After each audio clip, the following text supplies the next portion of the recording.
Welcome to the KZGN News. Today we're bringing news about chickens in the city, gun control in Sacramento, weekend events, gas prices, and much more. From the Rademacher Hills to Bee Mountain and the mighty Sierras, Ridgecrest to Inyokern and China Lake, this is your news for the Indian Wells Valley with the KZGN News crew. Thanks for joining us for the news. I'm Tom Wicknick. Here's news affecting Ridgecrest and the Indian Wells Valley. In city news, the chickens are coming, the chickens are coming. Coming soon, chickens and other farm animals living right next to you. Do you want to have chickens and other farm animals living next door to your home? This is a heads up for everyone to be aware that at next week's City Council meeting, they'll be taking up changes to the Ridgecrest Municipal Code concerning what animals are permitted within residential housing zones in the city. Along with regular animals like dogs and cats and other home pets that are mostly kept inside homes, they are now considering allowing certain farm animals within residential neighborhoods. Animals such as poultry and other fowl, including chickens, geese, ducks, pigeons, doves, and others yet to be determined. According to the staff recommendation, this new ordinance will allow chickens in even the smallest residential lot, and it also allows up to 4 chickens. The Planning Commission had a few meetings concerning this code revision. While there are areas of the code that do need to be updated, the provision to allow certain farm animals in residential areas is new. City animal control officers for years have not been allowing these animals in residential neighborhoods. Animal control and code enforcement officers receive numerous complaints from neighbors that have these animals next to their homes every year. Many people attended the Planning Commission meetings voicing support and opposition to the changes.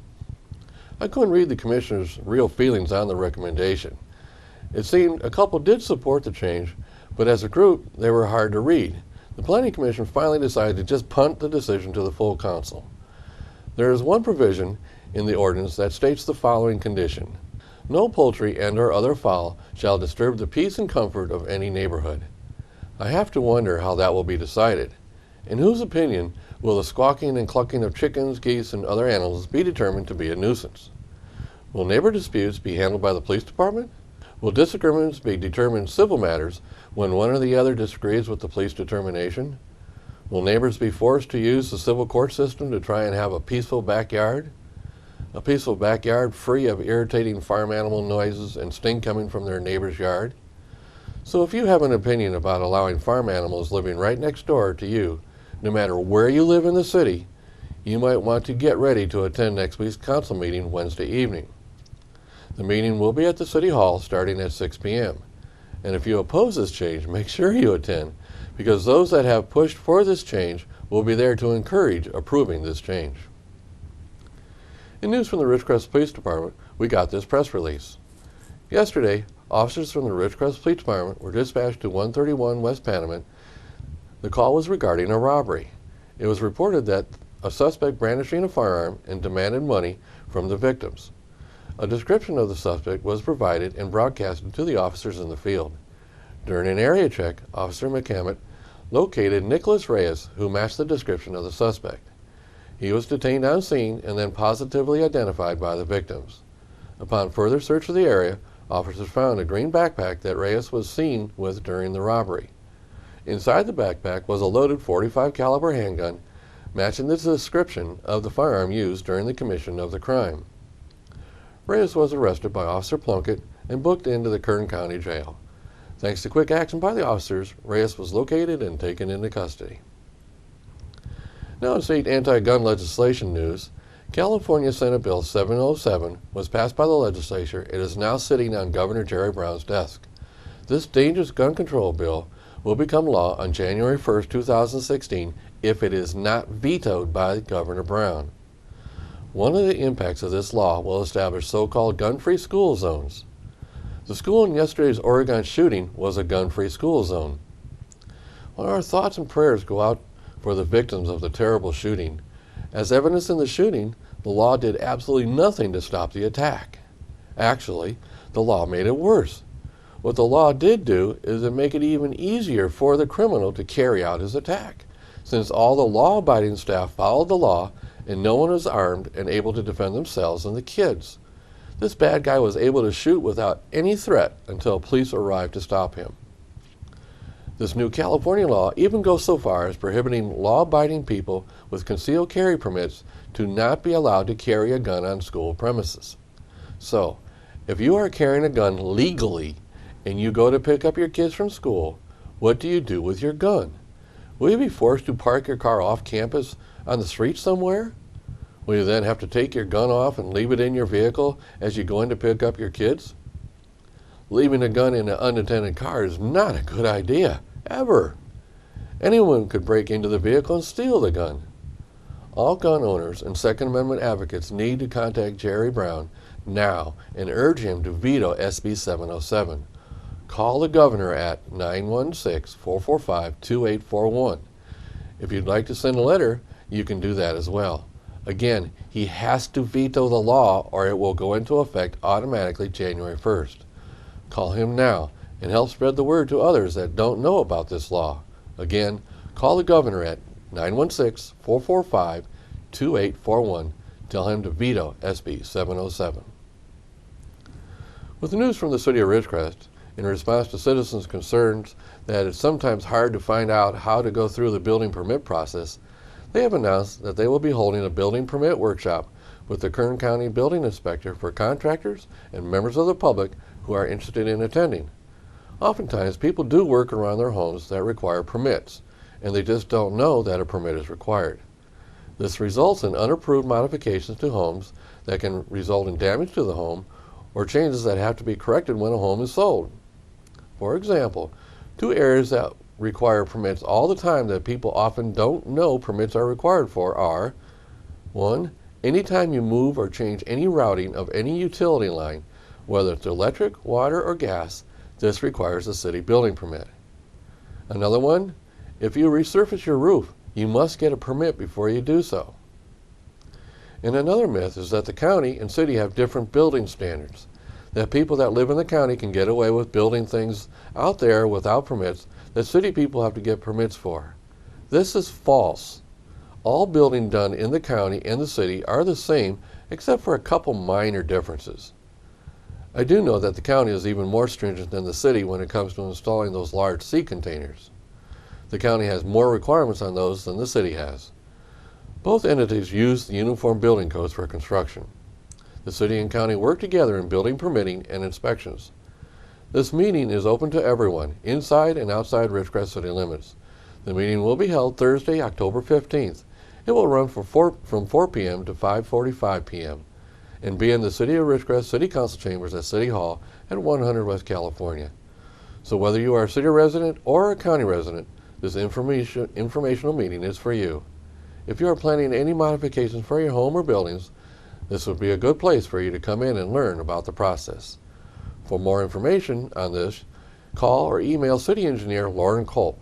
He can be reached at 760-499-5083 or email him at lculp@ridgecrest-ca.gov. And if you have a particular topic you'd like addressed, please let Lauren know by October 8th. Then he'll make sure and cover it in this meeting. Now stay with us. After the break, we'll be discussing an interesting discovery in Santa Cruz.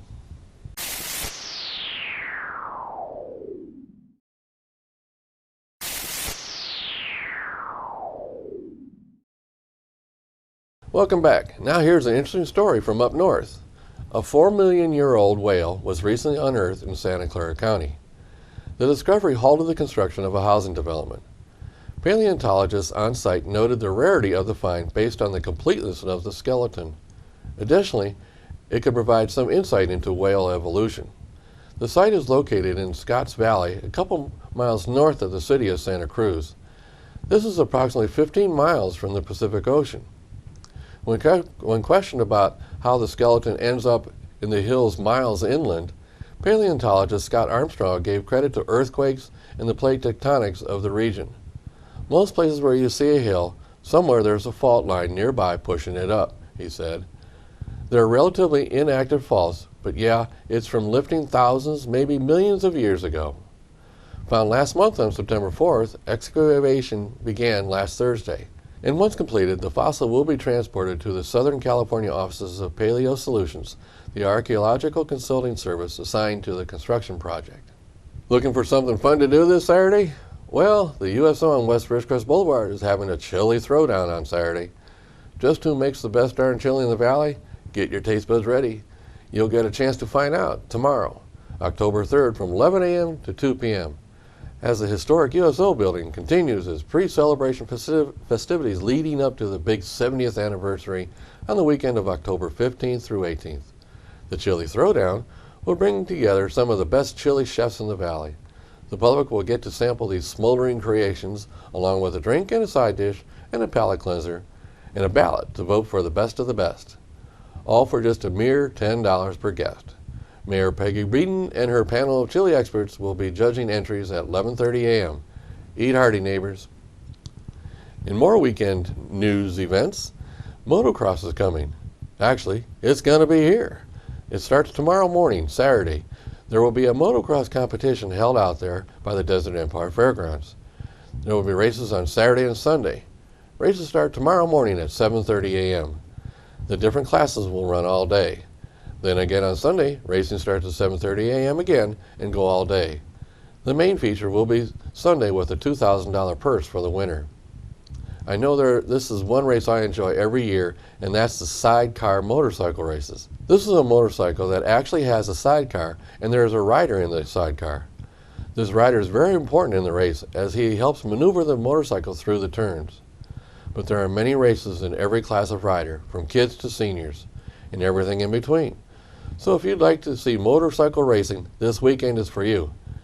Be aware that if you're driving in the area around the fairgrounds, there will be multiple road closures all day Saturday and Sunday.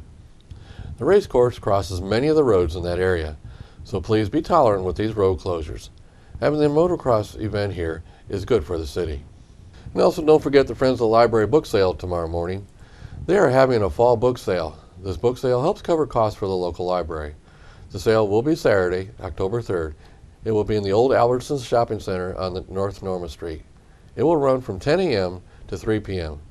Library members can come 1 hour early and have first viewing of all the books. Members can start viewing at 9 a.m. Now, in KZGN's continuous effort to provide news and information you've asked for, here are today's gas prices for Ridgecrest and some surrounding areas. Well, since my report on Wednesday, gas prices went down slightly here in Ridgecrest. The lowest price here now is $2.97 per gallon. As of this morning, Ridgecrest is ranging from $2.97 to $3.49. Lancaster is going from $2.83 to $3.29. The LA Valley area is $2.87 to $3.09, and the Bishop area is $3.46 to $3.59. We have one station coming in at the $2.97 figure, and 5 stations coming in at the $2.99 figure. Tune in Mondays, Wednesdays, and Fridays for updates. We at KZGN always suggest you shop locally to support our local economy.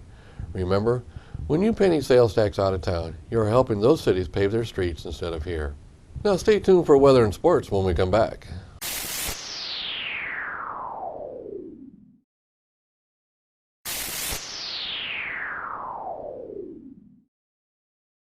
Thanks for staying with us. Let's go to Keith for the weather. Thank you, Tom. Hurricane Joaquin continues offshore of the United States East Coast from the Carolinas to the Mid-Atlantic. The direct impact from Joaquin in those areas is decreasing. Even if Joaquin remains offshore, strong onshore winds associated with the frontal system will create minor to moderate coastal flooding across parts of the East Coast. Temperatures across the nation: Carolinas came in at 73, Georgia 63, Arkansas 71, Northern Texas 72, Arizona 92, and Los Angeles at 78. Your forecast for the IWV: tonight, clear with a low around 61, east wind 5 to 10 miles per hour. Saturday, sunny with a high near 90, light wind from the south 5 to 10 miles per hour. Saturday night, partly cloudy with a low around 61, southwest wind 5 to 15 miles per hour with gusts as high as 20. On Sunday, we have a chance of showers and thunderstorms after 11 a.m., otherwise partly sunny with a high near 77, southwest wind 5 miles per hour. Chance of rain is 40%. Sunday night, scattered showers and thunderstorms, mostly cloudy with a low around 58. West wind 5 miles per hour. Chance of rain 30%. On Monday, 30% chance of showers, partly sunny with a high near 81. West-southwest wind 5 miles per hour. Monday night, mostly cloudy with a low around 58. West-northwest wind 5 miles per hour. Tuesday, partly sunny with a high near 87, west wind 5 miles per hour. Tuesday night, partly cloudy with a low around 60, south-southwest wind 5 miles per hour. And on Wednesday, mostly sunny with a high near 91, southwest wind 5 miles per hour. And that is your forecast for the IWV. Now back to Tom and the rest of the KZGN News. Thanks, Keith. Let's go to Tom Heck with sports. And a very pleasant Friday afternoon to everyone. Let's start with a local sports note. Burroughs High School football has a bye week. There's no games tonight. Next week the Burroughs will open up their Mojave River League season. That'll be Friday night here against Sultana High School. Now last year, Burroughs and Sultana had a very close game over in Hesperia. Hesperia won that game in the last 30 seconds, so Burroughs has a little bit of, I would call, payment due for Sultana next Friday night. Hopefully it'll be an easy win for Burroughs. They're coming off a very impressive 31-28 win over Barstow on a last-second field goal by Fidel Martinez. Okay, tonight over at Saracoso College up on the baseball field, just drive up the hill, see where all the lights are. The baseball team will have their first practice game of the season. That'll start at 6 o'clock. They'll play about 12 innings, so that'll probably take them to right around the 9 o'clock hour. Come on out, plenty of place to put down a blanket, or there are some bleachers out there, and a very good team this year for Coach Justice Scott. We hope to have him on an upcoming Tuesday night show. And for those that missed it last weekend, worth mentioning again, the St. Anne's Junior High volleyball teams looked very good. Their mixed division teams, mixed being 6th, 7th, and 8th graders, won the Saracoso preseason volleyball tournament, and their 8th grade team also won the tournament. Now, they will have a second tournament the first week of November up at Saracoso College. Okay, this weekend, Trona High School football. Trona takes on Lone Pine up in Lone Pine. Should be a very good game. Trona has a pretty good football team this year. Lone Pine the same. All right, baseball season, the last weekend. 162 games. Comes down to the last 3 games for a couple teams. The Angels last night lost in Arlington. The Rangers got them 5-3, the final score in that game. The same 2 teams play tonight. Now, if the Rangers win tonight, they clinch the Western Division. The Houston Astros will be playing the Diamondbacks 3 games in Arizona. Now, here's the deal. The Diamondbacks have to be the spoiler this year if the Angels are to make the playoffs. The Angels right now trail Houston by 1 full game with only 3 games left. Now the Angels play tonight, Saturday and Sunday, and so do the Astros against the Arizona Diamondbacks. That's an interleague game, which is kind of a strange thing to end the season. Now, if the Angels lose 1 or 2 games, they're going to be in very, very big trouble. Also, they are tied with the Twins now. The Twins won last night in Cleveland. They won that 4-2. The Twins won 3 of 4 games in Cleveland. The Twins right now are tied with the Angels for the next to last wild card spot, so to say. So that means that the Angels have to hope the Twins also lose. The Twins are playing at home against Kansas City. Now, in the National League, a lot easier. Pittsburgh and the Cubs are separated by 3 games, and the only real thing they're playing for right now is the right to home field advantage. The Pirates right now a 3-game lead over the Cubs, so they would have to have the Pirates lose all 3 and the Cubs win all 3. The Yankees yesterday clinched their wild card. The Yankees had a win over Boston. So right now, the one spot left, the Angels, Astros, and the Twins all are trying to get. Kansas City has clinched the Central. The Dodgers have already clinched the West. Dodgers in a meaningless game beat San Francisco yesterday 3-2. Now the Dodgers and Mets are tied. And I really shouldn't say meaningless. Meaningless as far as getting the playoffs, but not meaningless as far as getting the best home field advantage. Dodgers and Mets both tied now with 3 games left, so it should be pretty interesting. The Dodgers finished the season at home against the San Diego Padres. This weekend, college football, big game. UCLA will play at the Rose Bowl. They'll play against Arizona State. That game is an ESPN game, I believe, at 4:30 on Saturday. UCLA coming off a nice win, and Arizona State coming off a drubbing, a total drubbing against USC at home. UCLA annihilated Arizona on the road in Tucson last weekend. All right, that's your sports for Friday. Have a very good weekend. Tom Heck for KZGN. So that's the news for today. All of us at KZGN-TV know you have a choice in what you watch for your news. We all thank you for choosing KZGN-TV, Ridgecrest's only locally owned community TV station. And stay with us for Ridgecrest Talk, coming up next.